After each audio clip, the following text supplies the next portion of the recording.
Tonight at 10, down on downtown. Restaurants struggling to survive. Tonight, we're live with why some owners are giving up, while others say they are determined to make it. Also at 10, the emergency maintenance issues that shut down Shelby County's juvenile court. The mold, the asbestos, the lead paint. Tonight, we're first with news on when the court can reopen. And warmer temperatures bring in a whole bunch of new risks when it comes to foodborne illnesses. Tonight, ways you can protect you and your family. It's 10 o'clock, and ABC 24 News at 10 starts right now.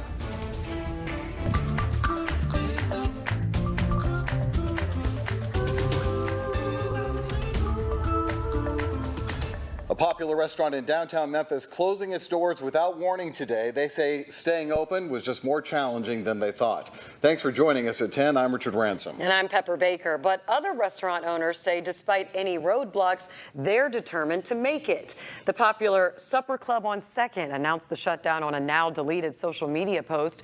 But other restaurants are actually just getting started and are opening back up for business. ABC 24's Desmond Nugent is live downtown. And Desmond, any more information on these challenges? Yeah, Pepper, we would usually draw a large crowd here in downtown Memphis. As you can see behind me, it's empty. Supper Club on 2nd is one of two businesses to announce this week that is closing its doors. Now, despite those announcements, Jeffrey Zepatos with the Memphis Restaurant Association says this is a frequent occurrence. Downtown Memphis is the heartbeat of businesses and restaurants. This week, one of its well-known restaurants, Supper Club on 2nd, closed for good. The restaurant citing numerous challenges as the reason why they can't operate downtown anymore. The second business, Primus, moved from downtown last year and now a year later plans to shut down some of its operations. Jeffrey Zapatas with the Memphis Restaurant Association says the restaurant industry is seeing closures throughout the country. There's an evolution of all cities that happen, and it's nothing negative against the restaurants that closed. It's only positive towards what our future can be. I'm a believer in forward progress. According to the U.S. Small Business Administration, 18% of small businesses will fail within a year. 65% will close after operating up to 10 years. One can say the Memphis restaurant scene is respected across the country. One tourist from New Orleans was surprised at the latest closures. Hearing that a couple restaurants closed here is a little surprising to me because the actual street itself does remind me of New Orleans, and I can't see why people would not help those businesses out. Brian Beretta, who is co-owner of MFS Brewing, isn't letting any closures scare him away. He hopes to open before the end of the summer. He says he understands the issues surrounding downtown, but he still has hope. We are willing to overcome as many of those obstacles as there are because we believe in the city. We believe in the community. We have hope in our leadership. Now, the group that does own Supper Club on 2nd does have another location in Nashville. They do plan to keep that one open. Live in downtown Memphis, I'm Desmond Nugent.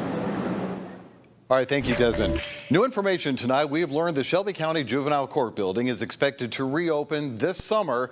Of course, it closed back in April due to emergency maintenance issues, including asbestos, mold, and lead. At the time, we were told the closure would be indefinite, but new tonight, a spokesperson telling ABC 24 the court is expected to reopen within the next 45 days. The closure has forced the court to reschedule hearings and relocate others and forced workers to work virtually or in other government buildings. What's still unclear tonight, though, is what sparked the original investigation into the building and how much the subsequent repairs have cost taxpayers. Normally what happens is they'll get a fine and start cleaning up the place, and then when the fine's paid, nothing. Well, that's a frustrated resident at Serenity Towers on Highland near the University of Memphis. New tonight, the ongoing issues have in fact resulted in Millennium Management Company landing another fine, this time in the amount of nearly $1,300. According to the court records, Millennium missed a deadline to correct hot water issues this week. And this isn't the first time the company has been fined for their boiler issues. With this violation, the company faces fines of more than $4,500 for not fixing residents' water issues. Over the past several months, Serenity Tower tenants have reported a laundry list of hazardous conditions from mold to rodents and bed bugs. it's just rough. You know, you can't do things without water, especially hot water. Try to take a bath in cold water. Ending it with the city filed it to be a public nuisance. Well, the Black Fight taking on new life as part of the Memphis 3.0 plan. The plan was intended to build up and revitalize the Bluff City's most established neighborhoods. This time around, a major focus is going to be on rezoning key areas of South Memphis and other neighborhoods to encourage new homes, businesses, and office developments. One neighbor told us it's about time. We need like a lot of more activities in this neighborhood. I mean, it's not that bad, but it could use a lot of work. I'd say like a gym, workout gym, just like activities for the community. Other targeted areas include the former Raleigh Town Center and Whitehaven Plaza. Opportunities for public comment on the Memphis 3.0 plan begin in August.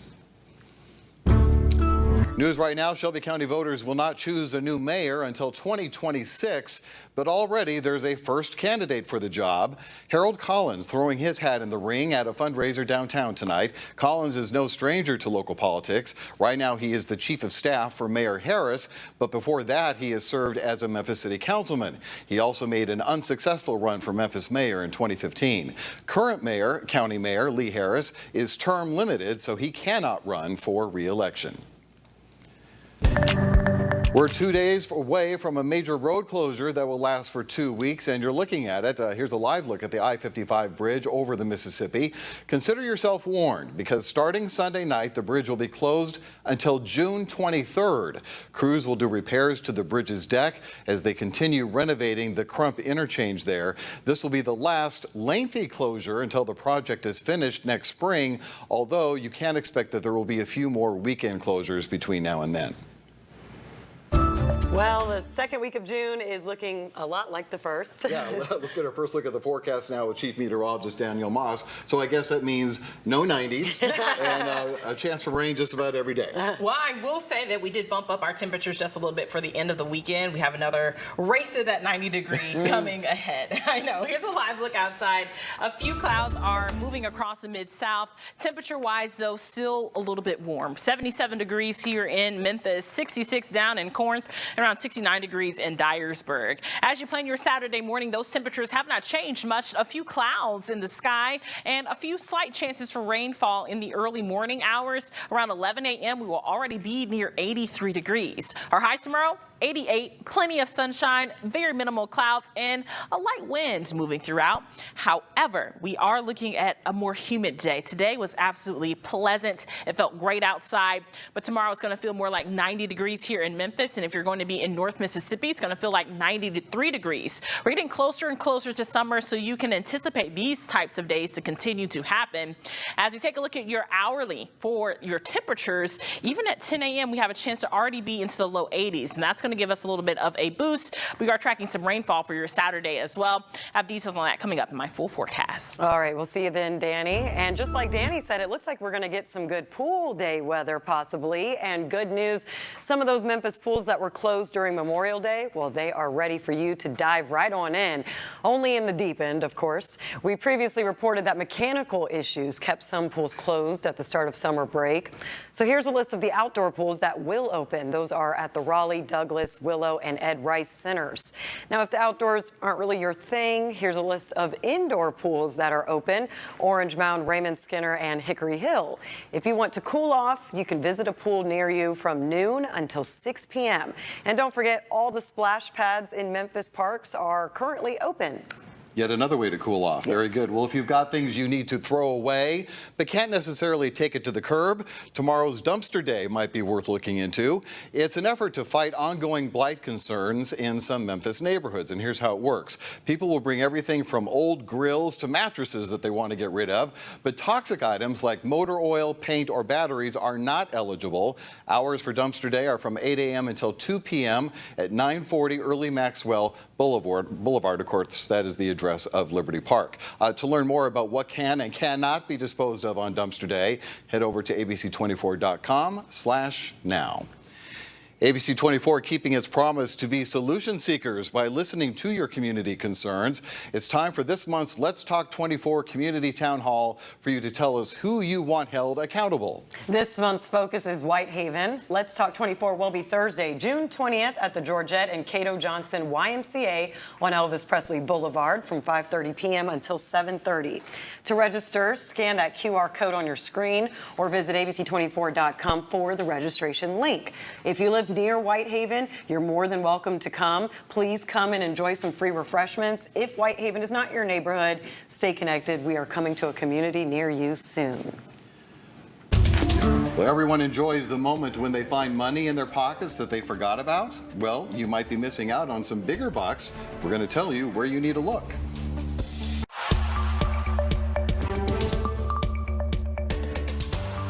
Thanks for staying up with us. Who doesn't like free money? It might sound too good to be true, but we promise this is legit. State leaders want to give back nearly $1 billion to Tennesseans for free. We're seeking solutions and walking you through how to get that money back in your pocket.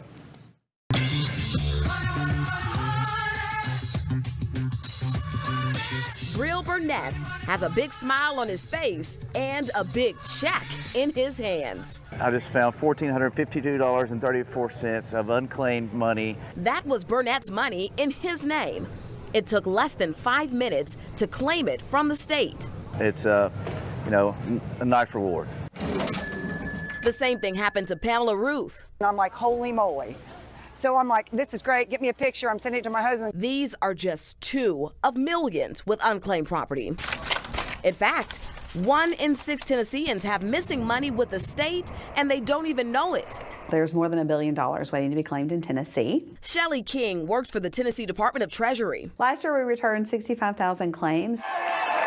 Unclaimed property is money that's been turned over by businesses and organizations that couldn't find the rightful owner. To get your money back, you'll have to prove that you're the owner. All right, let's see what I found here. You'll need a photo ID or driver's license, social security number, and a way to verify your old or current address by using a bill or pay stub. If you don't claim your money, the state keeps it. So I'm going to show you how to file a claim. First, go to unclaimedproperty.tn.gov. Scroll down to claim property, then click search. On the right side of your screen, type in your name or the name of your business. Next, click search. Several names could actually pop up. If you find your name, you'll also see your current or old address, the name of the business that turned over the money, and how much is there. To start your claim, press the red claim button on the left. Then, press the red button at the bottom of your screen that reads, Continue to file claim. It's that easy. It really does look simple enough. Well, if you have more questions, you can get answers this weekend from 11 to 3 at New Direction Christian Church. State representatives are hosting a free community event to help bring state resources to you. And make sure you have this saved in your calendar. On September 7th and 8th, you can file a claim in person at the 51st Annual Germantown Festival. Representatives will have a tent that will be set up there for you. Overall, tomorrow's going to be a nice day. We are tracking a few spotty showers as we head into your Saturday afternoon and heavy rainfall on the way for your Sunday. Have all the details coming up next in my full forecast. Right now, the Mid-South certified most accurate forecast. Well, here's a look at your ABC 24 Weather Watchers photo of the day. An absolutely lovely grab. This is absolutely great. You can see that rainbow is literally making a halo in the sky right along with that sunset. We love your weather photos. Send them to us. You can text them to us at 901-321-7520, or you can scan that code right there on your screen, and it'll take you directly to our ABC 24 Weather Watchers Facebook group, and that's where all the happening is. Here is a live look outside into downtown right at the bridge. It is a beautiful night. Temperatures are not too bad either. 77 degrees currently in Memphis, 66 in Millington, and around 74 down in Hernando. As we talk about today, it felt absolutely great outside. The humidity was low, it wasn't sticky, but we are tracking a higher humidity trend as we head into your Saturday and your Sunday. So be prepared. The heat is on the way and the humidity is as well. Temperatures for tomorrow, anywhere from around 88 degrees all the way to around 93. It is all going to depend on the cloud cover once again. The less amount of clouds that we have, the greater our chances for those temperatures to be above average. We are under a level 1 for portions of the Mid-South. The stronger storms are going to be staying off to the west, but as you take a closer look, north of the I-40 corridor, definitely anticipating a few stronger thunderstorms. Let's time it out for you. This is our updated model run with our futurecast. Clouds will start to build in overnight around 8 a.m. tomorrow morning. We could have a few stray showers hanging around, but that's not the strongest part of the storm. Maybe around lunchtime, right at 12 p.m., you can see some more rainfall hanging out above that I-40 north corridor, still having a little bit of rain. As of right now, those storms don't look too concerning, which is great news. As we head into your Sunday morning, we do have another chance for some light rain showers and maybe even a few thunderstorms to develop for your Sunday evening. As of right now for Sunday, we are not under a severe weather outlook, which is great news. However, just be prepared in case they do up that severe weather chance. As far as your rainfall totals are concerned over the next 7 days, maybe half an inch all across the Mid-South, and that is if we're lucky. So that's another indicator that these storms won't be too strong. Your 7-day forecast shows 88 degrees for your Saturday. We went ahead and we bumped up the temperatures for your Sunday to be very close to that 90-degree mark. Rainfall definitely on the way for your Sunday night going into Monday. That will drop our temperatures. 81 for Tuesday. It's going to be a really nice day on Tuesday before our temperatures get back in action, back into the upper 80s. Well, Kroger wants to help you beat the heat this summer by giving out free ice cream. Well, not all summer long, of course, but one day just to entice you and get you going. On June 20th, the grocery chain will be giving out a pint of its Kroger brand ice cream. The chain is only giving out 45,000 pints, so you'll want to make sure you get there quickly. You can head over to our website, abc24.com, to download your coupon for the pint of ice cream. I guess that begs the question of what your favorite flavors are. That's a tough one there, because I'll eat just about any kind of ice cream. I don't like chocolate, though, too much. Weirdo. Okay. Cookies and cream, for sure. All right. Chocolate chip cookie dough. Okay, yes, I could do that. You just strike me as a strawberry guy. Yeah. I don't mind strawberry. Like I said, I like it all. Pistachio, Rocky Road. Yes, don't discriminate on the flavors. Praline.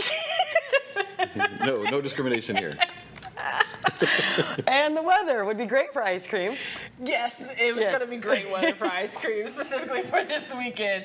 Plenty of warm temperatures ahead, for sure. Good. Yep. Thank you, Danny. Finally, we love it. All right, we are seeking solutions, especially when it comes to the weather and some summer meals outside. It's important to remember bacteria thrive big time in warmer temperatures, and we're seeking solutions tonight. That's right, to help you enjoy this weather this summer without catching a foodborne illness. Whether you like to grill in the backyard or picnic in the park, the summer season is a popular time to gather and eat outdoors. Something you have to keep in mind is that bacteria tends to grow faster in warmer and humid months. The CDC estimates there are about 48 million illnesses, 128,000 hospitalizations, and 3,000 deaths from foodborne diseases in the U.S. each year.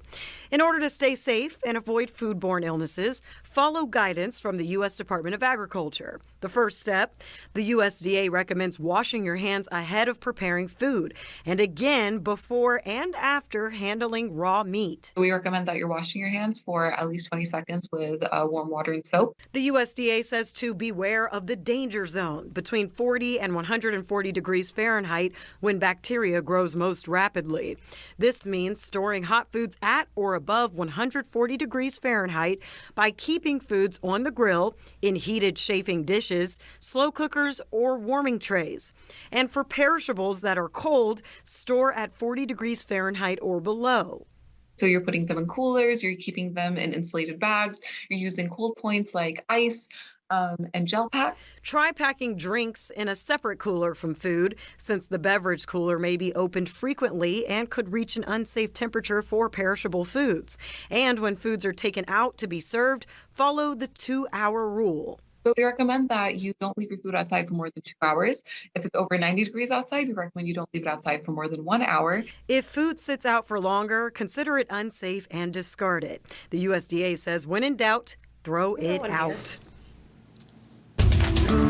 Tennessee baseball looking to advance to the College World Series. We bring you to Knoxville for their Super Regional. That's next in the 901.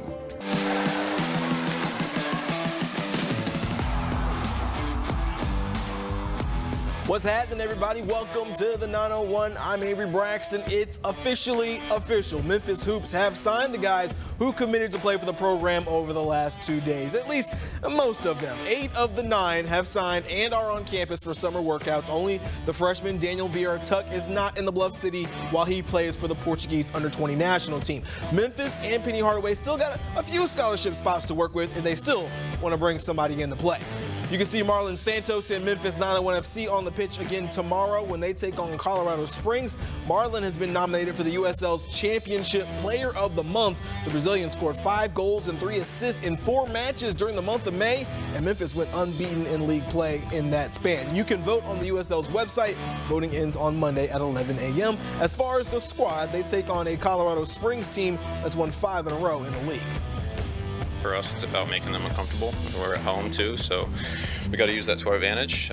We've played pretty well here recently, so we can take confidence in the game just like they'll be confident, so it just should be a good game. 7:30 tomorrow night in AutoZone Park. Tennessee looking to be the first #1 seed since 1999 to win the College World Series final. Best of 3 Super Regional with Evansville started today, and there ain't no party like a home run party, because a home run party don't stop. Not 2, not 3, but 4 home runs from the Vols in this one. Evansville gave them a scare, but when you got the best offense in the nation, it doesn't matter. They win 11-6. Vols will do it all again tomorrow at 11 a.m. Well, that's your 901 and 91. More news coming up after the break. Here's a look at that 7-day forecast. 88 degrees for your Saturday. A few spotty showers, nothing to be concerned about. That continues into your Sunday. Another race at 90 for Sunday, and then cooler temperatures on the way for your Tuesday. I will say that Sunday night going to Monday could get interesting, so make sure that you are weather aware for the second half of your weekend. Y'all are playing with my emotions with the 90s. You put the 90s on there, then you put 89, then you put 90. No, it's the cloud cover. That's all that it depends on. We're just 1 or 2 clouds away from 90 degrees. Exactly. All right. Okay, well, that's going to do it. That's our news at 10. Jimmy Kimmel Live is next. We always appreciate you being here with us at ABC 24 News. Have a great weekend, everybody.